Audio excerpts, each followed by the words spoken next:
Você sabe qual era o meu grande sonho como leitor? Quando eu comecei a ler quadrinhos, eu queria isso aqui, eu queria essa oportunidade. O número 1, sei lá, do Homem-Aranha, do Demolidor, podia ser Justiceiro, mas enfim, eu queria uma edição número 1 para poder acompanhar na banca. Pelo que a gente referiu, na verdade nem é tão complicado de achar um número 1 especificamente do Homem-Aranha. Essa é a 7ª vez que a Panini faz esse relançamento. E gente, tá, vocês sabem que esse é o momento de acompanhar o universo Marvel. Aqui na capa tem o Doutor Destino atrás do nosso querido Peter Parker, basicamente desde a Caçada Sangrenta, o Victor Von Doom, agora é o Mago Supremo da Terra. E logo logo a Panini deve lançar a nova saga, né? O mundo... Como é que ficou no Brasil? É um mundo sob destino? Acho que é isso. Basicamente a gente vai ter um evento onde esse vilão se torna literalmente o imperador do universo Marvel. Eu li, tá? Eu li o que seria o equivalente à metade dessa publicação da Panini. Isso já tem alguns meses, eu tava... Será que tá legal acompanhar essa nova fase do Homem-Aranha, né? São as 8 mortes do Homem-Aranha, né? O personagem tem esse novo uniforme, entregue então pelo próprio Doutor Destino. Gente, eu não me empolguei muito com a número 1, mas eu vou dar uma nova chance, assim, porque é sempre ruim avaliar só com exatamente uma edição. Como já tá saindo no Brasil, eu vou acabar pegando. Vocês sabem que... Agora as mensais da Panini voltam a ter grampo, então o formato me agrada muito. Esse primeiro número custa R$14,90 e a partir da próxima, né, da edição número 2, vai custar R$19,90. Detalhe que aqui a gente tem um gibi viajante no tempo, olha só, a próxima edição aparentemente sai em outubro. E eu não cheguei a falar da equipe criativa, né, mas aqui tem o Joe Kelly junto com o Ed McGuinness, a dupla do Deadpool, com as cores, assim, vocês sabem que, né, eles são basicamente a dupla que criou o Deadpool que a gente conhece hoje, sabe? Não foi o Rob Liefeld, todo o mérito tem que ser dado para esses dois caras ali nos anos 90, e as cores aqui são do nosso querido brasileiro Márcio Menes. A gente já vai falar sobre o Homem-Aranha História de Vida, mas aproveitando que a gente está falando do Aracnídeo, vocês já pararam para pensar no seguinte: gente, uma hora tá lá o Peter no jornal com JJ Jameson aguentando aquele cara chato. Aí tem uma senhora em perigo e o Peter tem que trocar de roupa rapidamente, colocar o uniforme do Homem-Aranha, e aí ele tem que voltar pra ver a tia May, ele bota roupa de Peter Parker. A gente tá falando de um herói que toda hora tem que trocar de roupa, e se tu olhar nos quadrinhos, o Peter tá sempre com a roupa bonitinha, o Homem-Aranha ele não tem Homem-Aranha com a roupa amassada. Galera, eu só consigo ver uma única explicação: Peter Parker deve utilizar a Insider. Detalhe que a gente está falando sobre um herói que não tem muita grana. Então esse é o momento perfeito. Gente, tá rolando a Black Friday da Insider, é um mês inteiro, ou seja, todo novembro com promoção. A gente está falando aqui do melhor momento do ano para tu economizar. Detalhe, aqui na descrição do vídeo tem um link para o grupo oficial da Insider, onde tu tem as flash promos, né? Na verdade tu tem promos em geral, inclusive aquelas promos que aparecem do nada e por tempo limitado. Fora isso, vocês podem usar o meu cupom, que é o cupom 2quadrinhos, vocês clicam no link aqui embaixo e ativam no site, tu acumula 15%, podendo chegar até 50% de desconto nessa Black Friday. Galera, eu tenho tudo para ser Homem-Aranha. O pessoal diz que eu sou parecido com o novo Homem-Aranha Ultimate, eu tô economizando, eu tô usando uma roupa inteligente como a Insider. Aproveita, não deixa esse Black Friday passar. Aqui na descrição do vídeo tem link tanto pro grupo quanto pro cupom 2quadrinhos lá no site da Insider. Vocês devem ter percebido que aqui na capa tá escrito edição completa. Eu discordo completamente da Panini, não só pela questão da opção estética, que eu acho bem esquisito. Esse quadrinho, que é o Homem-Aranha História de Vida, ele deveria ter um Marvel Essenciais. Gente, isso aqui é um clássico moderno. Vocês vão me ouvir agora, eu vou falar um pouquinho sobre esse quadrinho, porque eu tenho muitos elogios. Já tem 2 vídeos no canal sobre História de Vida, e vamos lá. Eu vou começar explicando por que tem escrito em cima edição completa. Vocês sabem que ali em 2020 a Panini lançou um encadernado com exatamente essa capa chamada Homem-Aranha História de Vida. E em 2021, ou seja, um ano depois, saiu eu não sei se vocês lembram, saiu tipo um mini especialzinho, uma edição bem fininha, assim, uma revistinha, que era também uma História de Vida, só que era uma edição anual focada no JJ Jameson, que é uma edição inclusive maravilhosa, que mostra toda a mesma história do História de Vida, só que do ponto de vista do JJ. E agora, né, como dá pra ver pelo título, chama edição completa, porque vai unir tanto a minissérie Homem-Aranha História de Vida, quanto essa ediçãozinha especial do JJ Jameson. Tá, Vini, mas por que é tão legal, né? Por que tu acha tão bom? Vamos por partes. Primeiro de tudo, né, o Zdarsky e o Mark Bagley, eles resolvem contar a história de vida do Homem-Aranha desde os anos 60. Só que, diferentemente da cronologia tradicional, o Peter, ele de fato envelhece. Então, nos anos 70, ele tá mais velho. Quando o gibi vai chegando ali nos anos 2000, cara, o Homem-Aranha é um senhor de idade. E não é só isso, tipo, esse é um conceito que a gente já viu, por exemplo, em Gerações do John Byrne, né? Ele faz a mesma coisa com Batman e com o Super-Homem. O legal aqui é que o Zdarsky, ele coloca parte da história norte-americana. Então, sabe, o Peter, ele é impactado com a cultura dos Estados Unidos dos anos 60, 70 e assim por diante. Isso acaba dando um tom de realismo pra história, sabe? Tu realmente acredita na trajetória do Peter, até porque ele tá ficando mais velho e ele tá suscetível aos acontecimentos reais, né, do mundo.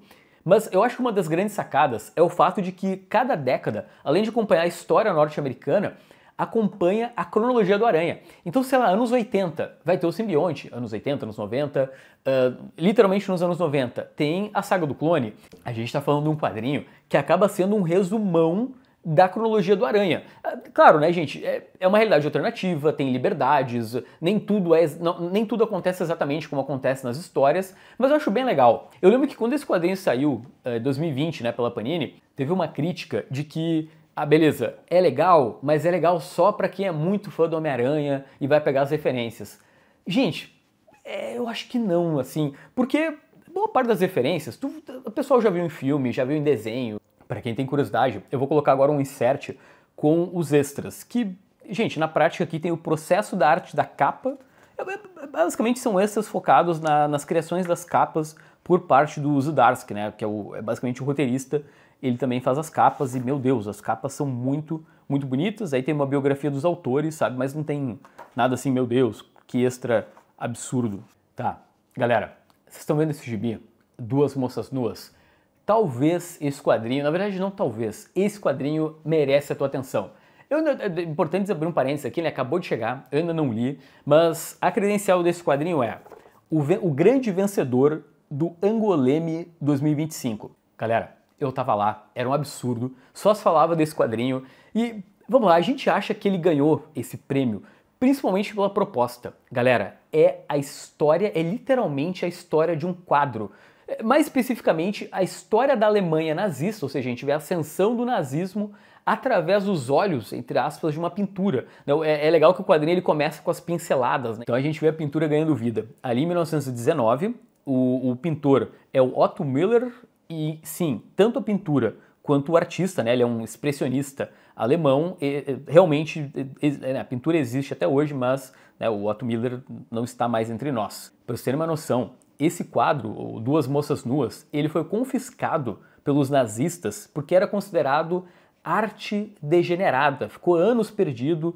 Então, nossa, eu acho que esse quadrinho em si ele merece um vídeo específico aqui no canal. Tá. Agora se prepare aí que a gente vai para uma história triste. Você sabe um autor aqui, o Luz? Ele é um cartunista, é muito, muito famoso lá na Europa, e ele é um dos artistas do Charlie Hebdo. Mais especificamente, o cara que retratou 2 vezes Maomé e que acabou gerando o ataque terrorista a esse jornal, onde morreram 12 pessoas. Imagino que todo mundo aqui lembra disso, né? Aconteceu lá em 2015. Vocês têm ideia que esse quadrinho só existe porque o criador dele se atrasou para uma reunião no jornal e não sofreu com um atentado terrorista. Então a gente tem uma obra, infelizmente, criada por um cara que de fato entende sobre arte proibida. Vamos falar de Peter Pan, o quadrinho está sendo republicado na Europa, né? Agora a gente está nas rapidinhas gringas, ele está ganhando uma edição integral pela Dargaud, exatamente essa semana, e ele já saiu no Brasil pela Nemo, só que para tu conseguir uma edição dessa, né, saiu na verdade em 3 edições, gente, é só matando outro colecionador. Estamos falando aqui de uma obra-prima do Régis Loisel, um clássico franco-belga que ganhou 2 vezes o Angoleme. Ele foi publicado originalmente em 6 volumes na França, ao longo de 14 anos, entre 1990 e 2004. E, gente, é basicamente uma versão suja do Peter Pan. A gente vai conhecer a história desse personagem antes dele parar lá na Terra do Nunca. Tem uma pegada sombria, violenta e, dá pra dizer, até sexual, que não tem nada a ver com a versão da Disney. Tá, atenção editoras, um volumão de 336 páginas agora, nessa versão, né, caprichada francesa, Pô, seria legal sair de novo, né? A Comic Zone podia publicar, né? Eles lançaram Em Busca do Pássaro do Tempo, então nada mais justo do que lançar agora o Peter Pan. Eu sei que tem muito leitor que torce o nariz para antologia, e eu entendo. Muitas vezes eu pulo essas antologias porque, sei lá, é sempre um monte de história com um monte de artista e não tem consistência, e às vezes, sabe, parece que vai do nada para lugar nenhum. Mas especificamente essa, ela tem que ser comentada porque Blueberry está completando 60 anos de existência e a Dargo está lançando uma antologia com Enrico Marini, Milo Manara. Gente, tem uma galera, tem o Blunt, por exemplo, que é um monstro, fazendo uma tradução livre. É algo como No Rastro de Blueberry ou Na Pista de Blueberry, o nome então dessa antologia. Como eu falei no começo, eu sei que muita gente torce o nariz com esse tipo de publicação, mas galera, são 60 anos do Forte Navarro de Blueberry, então é uma comemoração não só para o western, mas é uma comemoração para todos os quadrinhos. Você sabe que esse programinha, ele não tem nada de imparcial. Tá? Cara, se é para falar da Marvel, a gente vai roubar. No programa de quadrinhos, eu vou falar sobre um livro, na verdade 3 livros que estão saindo essa semana. O primeiro deles se chama Demolidor: A Queda de Murdoch. O roteirista é o Chris Ryall, que é basicamente um livro que vai abordar os bastidores da série e vai explicar por que essa história é um marco nos quadrinhos. Ao mesmo tempo, tem Doutor Estranho, Uma Década de Magias Sombrias, que trata sobre os 10 primeiros anos do Doutor Estranho, né, naquela época da psicodelia lá com Steve Ditko, e aqui o escritor é o Stuart Moore.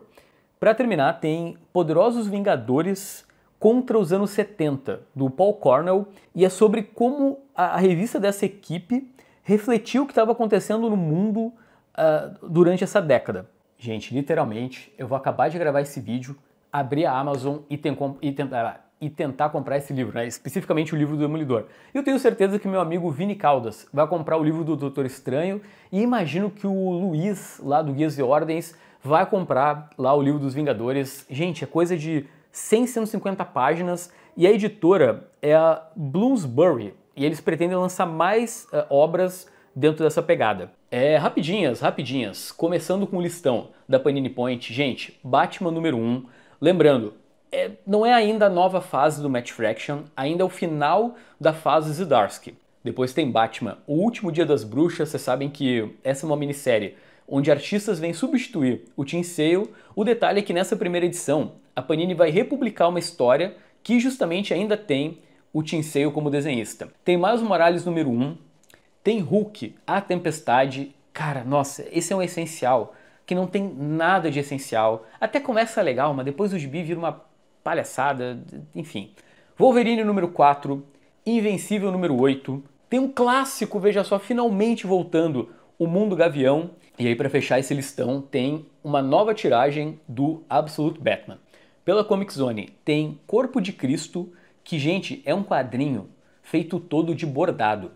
Da Veneta tem Segue o Baile, que tem tudo a ver com o Brasil recente, né? Sobre uma batida policial na periferia de uma cidade grande. Pela Tábula tem Últimas Balas, um dos primeiros trabalhos do Lelis com Anthony Ozanan. Sim, é a mesma dupla do Popeye.